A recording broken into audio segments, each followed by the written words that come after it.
kasih atas waktu dari Bapak Ibu untuk kita bersama-sama membahas hasil pelatihan PM kami selama 6 hari. Di sini saya akan membahas modul 1, yaitu tentang konsep pola pikir bertumbuh. Jadi mohon Bapak Ibu nanti kalau ada yang dicatat mungkin, dan nanti ada sesi mungkin kita berikan. Pola pikir bertumbuh. Ada penelitian, ada riset tentang pola pikir di mana siswa kita dari 40% ternyata Indonesia itu berada di urutan ketiga.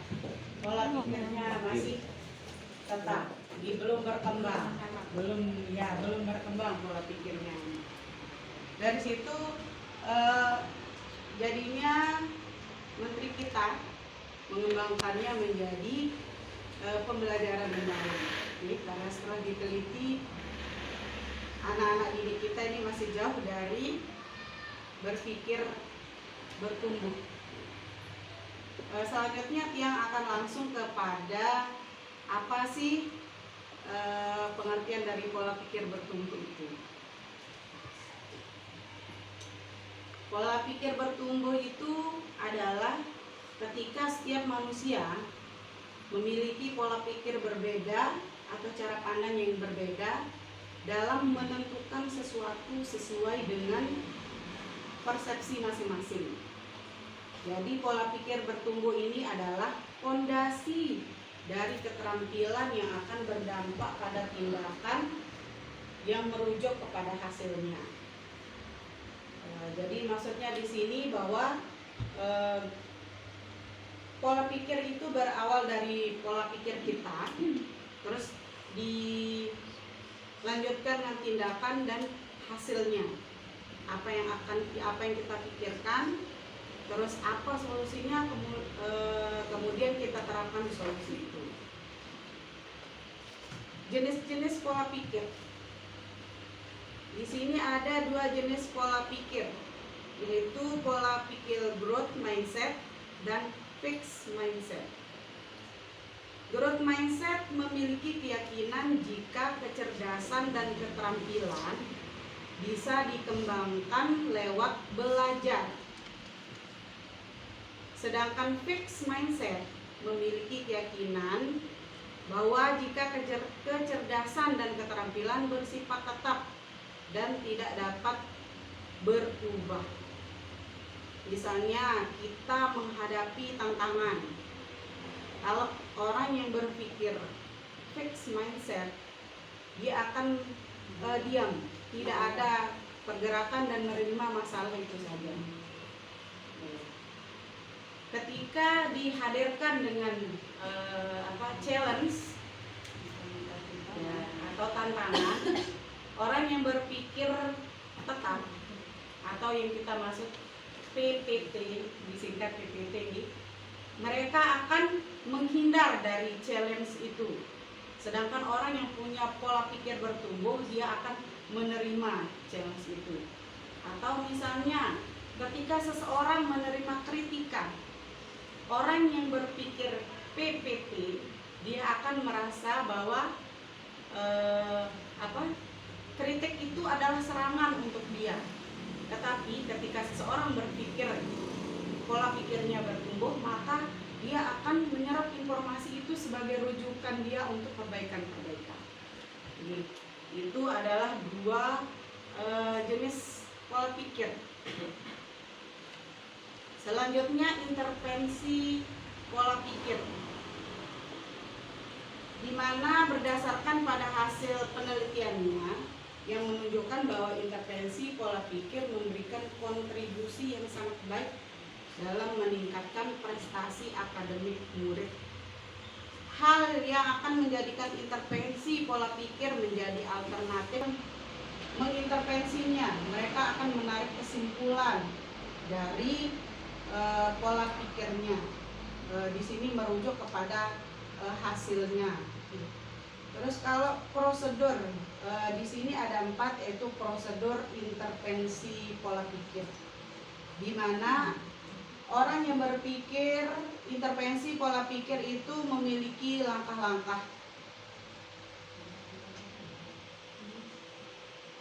yang bacakan di sini sebagai upaya dalam melakukan yang sudah dipaparkan oleh Bu ya, ini masih di tentang PPT dan PPB.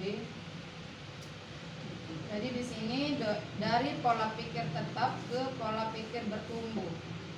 Di sini kita akan mengenali bagaimana suara PPT itu sendiri dan bagaimana suara PPB.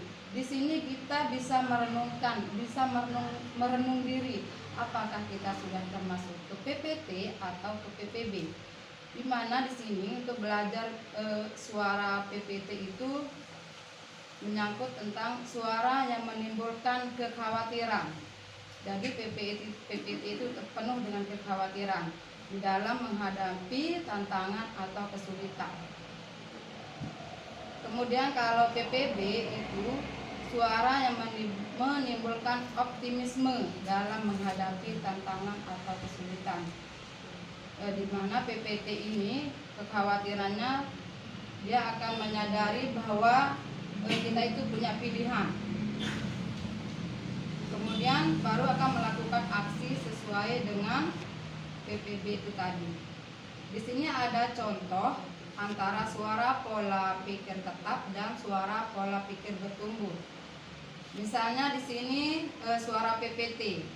Kalau saya gagal berarti saya tidak mampu. Jadi dia itu menyerah begitu saja tanpa ada suatu usaha. Dimana kalau suara PPB-nya, kalau saya gagal berarti saya harus belajar, lalu mencoba lagi dan mencoba lagi. Di sini ada usaha nih, dan tidak menyerah begitu saja atau menghindar daripada apa yang sedang dihadapi. Kemudian contoh yang kedua, saya akan menolak saat menerima tugas yang belum pernah saya kerjakan, sebab resiko untuk gagal akan besar. Berarti dia takut gagal atau takut salah. Ini yang berpola pikir PPT. Kalau yang ber-PPB, saya akan menerima pekerjaan yang belum pernah saya kerjakan, sebab ini adalah peluang untuk belajar dan mengembangkan potensi diri. Jadi di mana kita itu diminta untuk melakukan sesuatu, meskipun kita belum pernah melakukannya, kita jangan anggap itu sebagai tantangan dan jangan sampai kita itu menghindar. Justru malah itulah peluang kita untuk lebih mengembangkan diri, untuk mengembangkan potensi diri kita itu. Jadi kadang teman kan kalau disuruh bertanya, ini saya tidak mau karena takut salah. Mungkin ada yang bilang, karena saya tidak berani, tidak pernah biasa berbicara di depan orang, jadinya mereka mundur dari hal tersebut. Jadi kenapa tidak kita harus mencoba gitu. Bagaimana kita untuk mengembangkan potensi diri itu yang meskipun tidak pernah kita mencoba. Kemudian contoh lain, kesalahan menunjukkan kelemahan saya sehingga harus dihindari demi menjaga nama baik. Nah di sini demi menjaga nama pola pikir ini kepada murid dulu, tentunya kita akan merubah mindset diri kita dulu, gitu. Bagaimana sih kalau kita itu supaya bisa untuk berpola pikir bertumbuh, dan kalau itu sudah kita lakukan, barulah nantinya kita akan terapkan kepada anak didik kita. Nah contohnya di sini bagaimana mengintervensi pola pikir terhadap anak didik kita. Misalnya saat melihat ada murid yang mau menyerah ketika menemui tantangan atau kesulitan, segeralah kita dorong dia untuk mencoba lagi. Jangan kita malah bilang, sudahlah kamu itu sudah tidak bisa. Berarti ya kita jadi menjatuhkan mental anak itu, ya jadi di sini selain kita juga yang harus ber-PPB, jadi juga anak didik kita harus kita dorong untuk ber-PPB. Ya. Nah, kemudian pada saat murid mau mencoba lagi, segera beri pujian atau pujian proses karena telah mau berusaha. Jadi jangan, wah mana enggak, nah itu yang kamu tahu, nyanda wah. Nah itu kan itu yang berpola pikir PPT. Justru kita harus bagaimana kita akan mengintervensi pola pikir bertumbuhnya dengan memberikan ujian.